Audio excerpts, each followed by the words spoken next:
অনেক দিন যেহেতু মাছ মাংস অনেক কিছুই খাওয়া হয়েছে, তো মেয়েদের বাবারে পাঠাইছি, মানে জামাইরে পাঠাইছি নিচে শাক আনার জন্য, কিন্তু ও গিয়ে হচ্ছে মাছ আনছে। মাছ কিছু হচ্ছে ফ্রিজে আছে, আরও মানে 4-5 দিন যাইতো, তো মাছ নিয়ে আসছে। তো সেই তাজা মাছ দিয়ে হচ্ছে মাছ ফ্রাই করব। এটা হচ্ছে জামাইয়ের খুব পছন্দ। আর মাছের মধ্যে ডিম হয়েছে, ডিমটা হচ্ছে আজকে রান্না করে ফেলবো।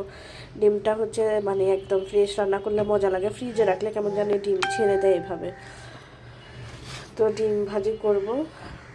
আর যখন চিল্লাচিল্লি করছি, মানে মাছের বাজারের মানে কথা বলে নেই, কিন্তু মাছ আনছে, কিন্তু জামাই ভালো মাছটা ধুয়ে দিছে, এখন প্যাকেট করব। এদিক দিয়ে সবজির বাজারে এই যে এখানে এনেছে ধনিয়া পাতা, এটার মধ্যে হচ্ছে শসা, আর হচ্ছে এটা পটল। এখানে সজনে ডাঁটা এনেছে, এতগুলা সজনে ডাঁটা আনছে, এগুলা শুকায় যায়।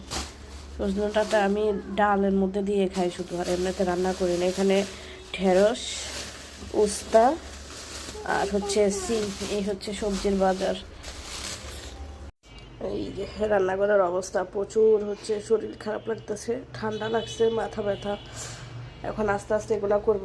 এই মাথা ব্যথা দিয়ে হচ্ছে আমি বড় এক বালতি জামা কাপড় ধুইছি, আরও এক বালতি ভিজাইছি, এগুলো ধুতে হবে। এখন রান্নাবান্নার প্রিপারেশন নিই। তো এখনকার মতো বিদায়, আল্লাহ হাফেজ।